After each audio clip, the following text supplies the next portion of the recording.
Night has fallen, and the moon is a glowing golden orb in the black sky. See how it shines on the dark back roads of America, and on one road in particular. Come with us, and we'll take a walk down the moonlit road, for the night is waiting, and the moon is full. The Moonlit Road presents Episode 37, The Flaming Tomb, written by Craig Dominy and told by Kathy Camerlin.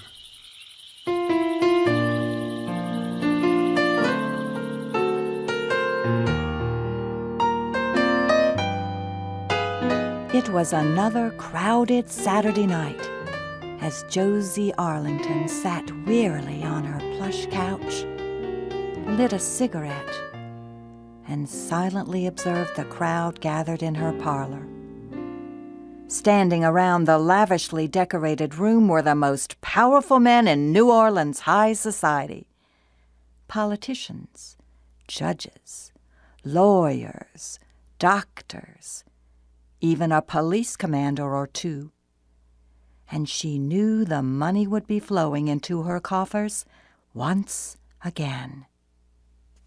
Most club owners would be ecstatic at such a large crowd, but not Josie Arlington.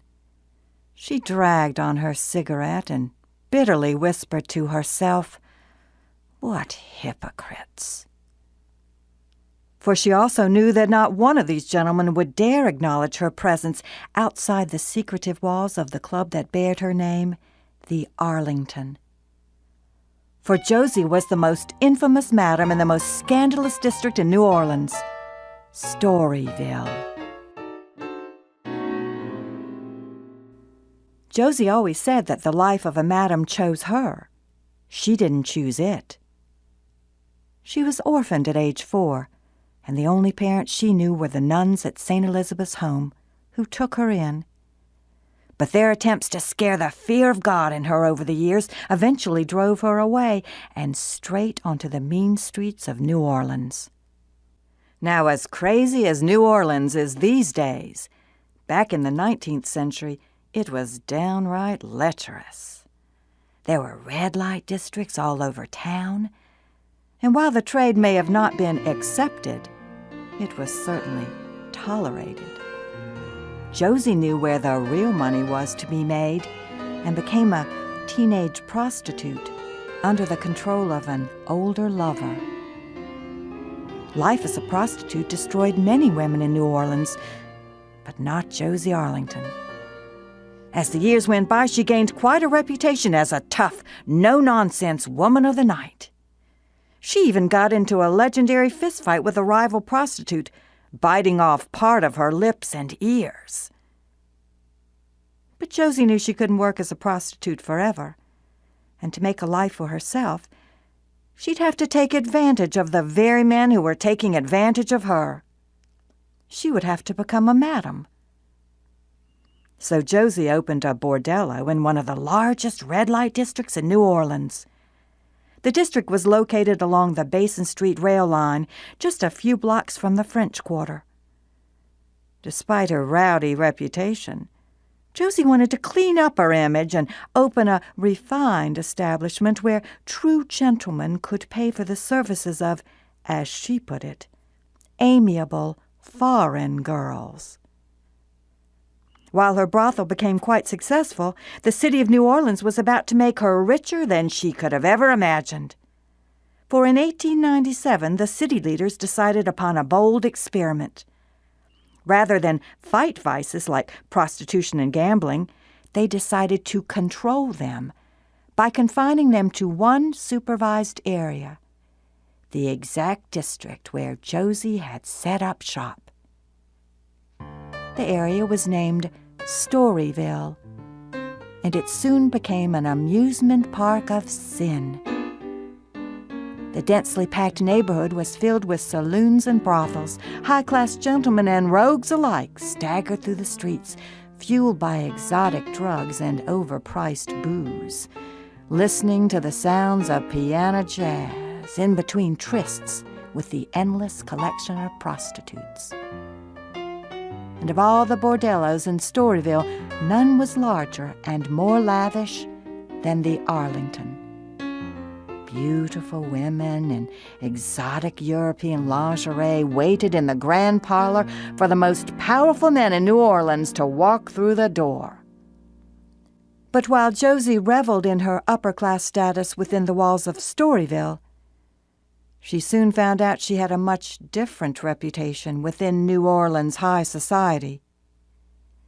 When she left the streets of Storyville on any given day, her male customers would suddenly look away when she passed them in the street. Some would grab the hands of their confused wives and dart to the other side of the street to avoid her approach. Even when she bought a mansion in one of New Orleans' most affluent neighborhoods, she was still an outcast to the high society women of New Orleans. She'd hear them whispering and giggling behind her back when she came home at night. I wonder how many of these ladies know that their husbands visit me on weekends, she thought to herself.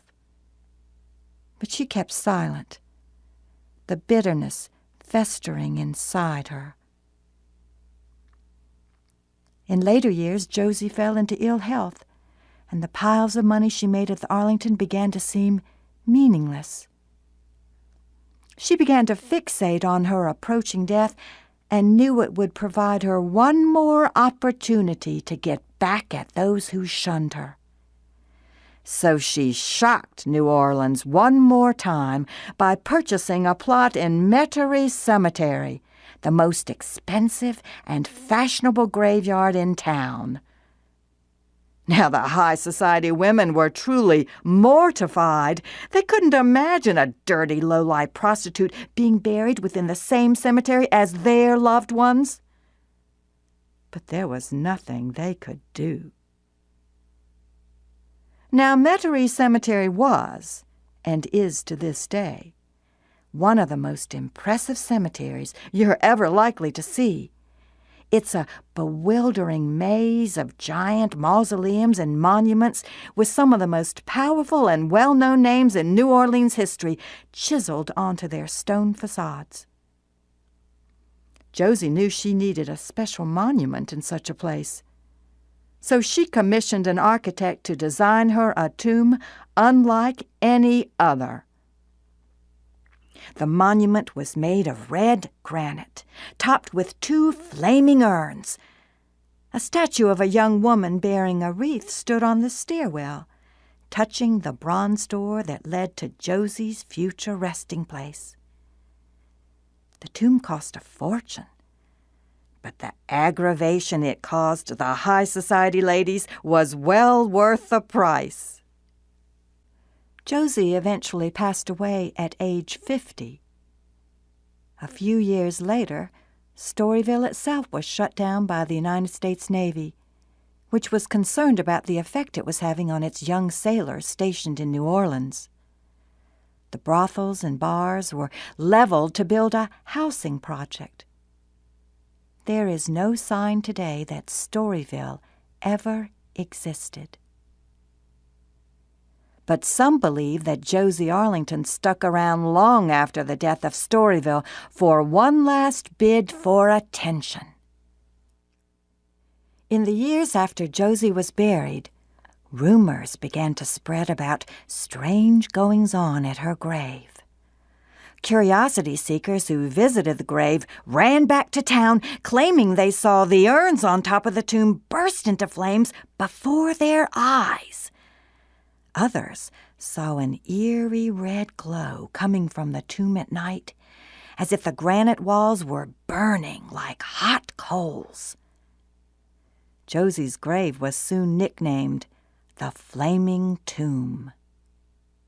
Of course, the symbolism of a red light on Josie's tomb was not lost on many folks. Another rumor spread that the statue of the young woman would bang on the door of Josie's tomb, trying to get in, but Josie would never answer. since she'd always said she'd never take advantage of an inexperienced young woman at the Arlington. But the reports didn't stop there. 2 gravediggers swore they saw the female statue walk away from her post and wander aimlessly amongst the graves before vanishing. Was she really the ghost of Josie, still unable to find a home within the high society world she craved? As the story spread, the cemetery became overrun with visitors wanting to see the strange events for themselves.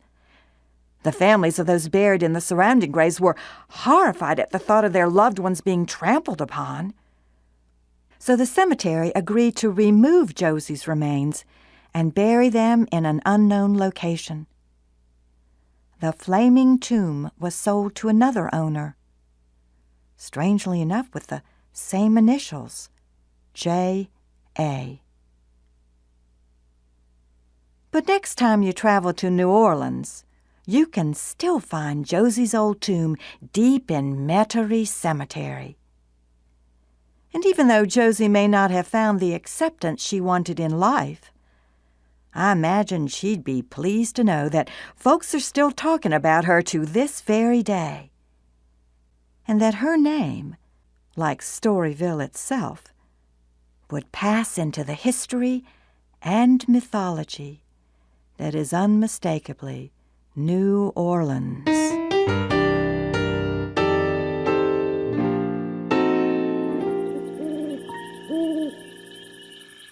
That concludes this tale from The Moonlit Road. Be sure to visit our website at themoonlitroad.com to find out more about our stories and let us know how we're doing. The Moonlit Road is produced and directed by Craig Dominy, recorded and soundscaped by Henry Howard in beautiful Stone Mountain, Georgia. Thanks for listening, and we'll see you next time.